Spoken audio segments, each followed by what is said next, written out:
Hey everyone, I'm Michael, and if you've played PS3 for any amount of time in the late 2000s and early 2010s, then the sight of this video might make you a little bit nostalgic, because I've been going through some of our old games and testing them out to see if they work, and playing them and all that sort of stuff because we're planning on selling them.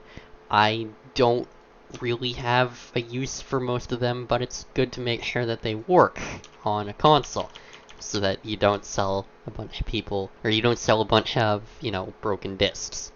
And it's been pretty fun. I've found some pretty interesting games that I forgot we had. And what does that have to do with the PlayStation Store? Well, a lot of these games, happen to be online. Some of them are actually most of them are single player and can be played offline, but some of them have DLC. And PlayStation All Stars Battle Royale is one of them. If you don't know what that game was, it was like a game where it was sort of like PlayStation's version of Smash Bros. And it was pretty fun. I've had a lot of fun times with that game. And a lot of the characters in it are locked behind DLC. And when I went into the game to buy the DLC, I'm not actually gonna buy it, but I wanted to see what would happen if I went in and bought it, because it's an old game on an old console. I got taken to the old PlayStation Store. So there's not really much you can do. It's only listing DLC items for PlayStation All-Star Battle Royale, but this is what we had back in the day on the PlayStation 3. This was the PlayStation Store. It was pretty easy to navigate. You just have a grid view or a list view of all the things you can buy, and then, on the other side of the screen you have information about what you have selected. You go into the thing, and it pops up a screen almost immediately giving you a little thumbnail and a description and some rating information and the price and the ability to buy the game or the DLC or whatever and add it to your cart.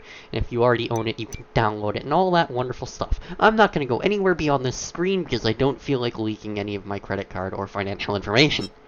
But, this is pretty nostalgic for me. You get the old wavy background and all the blue interface and all the old sound effects. If I go into redeem a code, you get all the old UI for doing that. You click on the text box and it plays a little click sound, and it's a pretty freaking slick interface.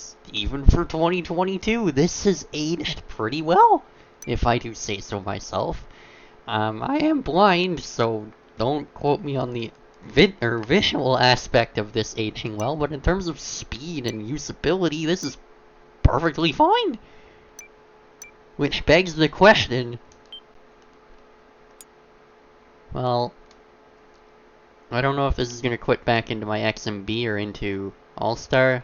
Yeah, my PS3 is heavily modded, so, it's going back into All-Star. I'm gonna exit. Oh, that is okay. I thought that was the PlayStation Store background, but it was not. This begs the question, that old interface is still in the console, right? Because we were obviously able to get to it through a game. Now, a lot of games do that. A lot of games will take you to the old PlayStation Store interface, but, this begs the question, why do we have, well, this? Ignore the PlayStation logo popping up, that is my heavily modded CFW doing that. Don't tell Sony I'm logging into PlayStation Store on CFW. But, we have this loading screen, which is like reminiscent of the old Netflix app on the Wii. And then you go to this interface and it's like blank and still blank. Oh, and there's the menu, but I'm clicking things and it's pretty slow to load in.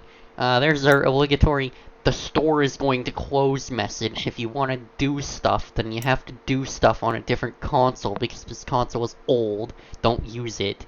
We hate you. And you know, you log in, and this has been the same storefront for quite literally 7 years. You know, the same games looped over and over and over again. This is the old, not the old, but the current PS3 PlayStation Store, but the old actual PlayStation Store. It's confusing.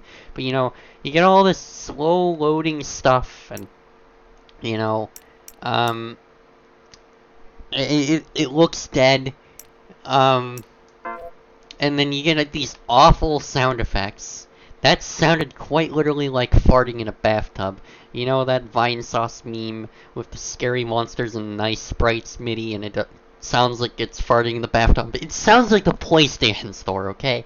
You know, you search for something, and you don't get to use the keyboard that's on your PS3 if you have a physical one, and you don't get to use the on-screen PS3 keyboard like the OS actually has. You have to go through this scrolling interface where you select one letter at a time, and as you do, games and DLC items will pop up starting with the letters that you type in, and you know, you type in LI, and then it starts to filter things out, and you know, you can't type letters that don't exist anymore, because it removes them over time. You'll notice as I start to type in Little Big Planet, it's going to start taking away options as it realizes I'm narrowing into Little Big... You can see that it's already taken away quite a lot of the alphabet. You know. And, this is okay as a search interface, but it's slow, because I have to wait for everything to load each time.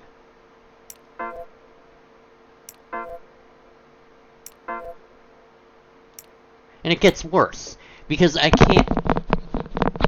I can't fill in the rest of the word Little Big Planet. I can only type in Little Big Planet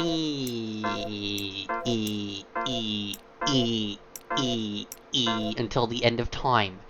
Literally, it will let me type in as many E's as I want until my PS3 has buffer overrun or crashed.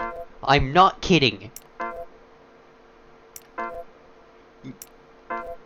I quite literally can't make this up. There are so many E's on my screen that you can no longer see what I was actually searching.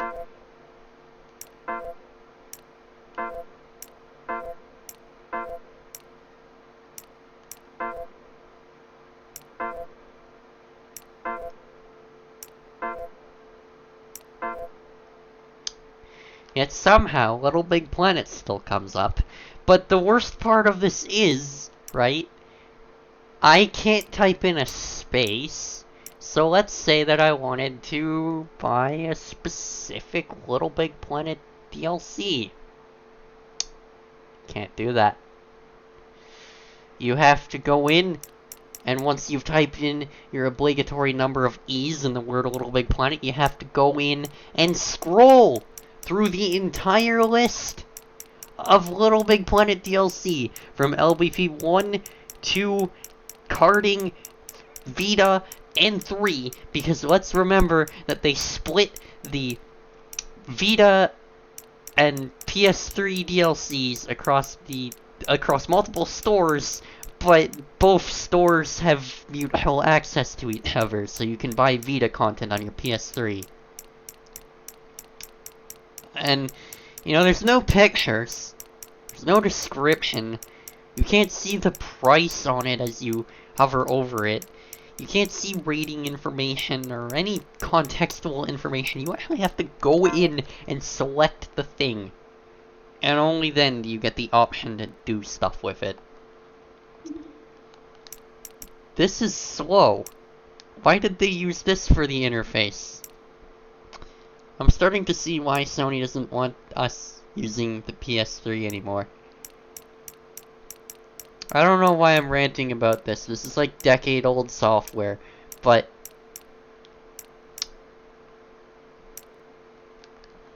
Let's get out of there. They didn't even play the sound effect fully! Imagine being so slow of a UI that when I try to exit you, you halt in the middle of doing something. That's great. Anyway. I'm gonna go back to playing PlayStation All-Stars Battle Royale. And with that said, as always, I've been Michael. Hope you enjoyed the video, and I'll see you guys in the next one. Thanks for watching.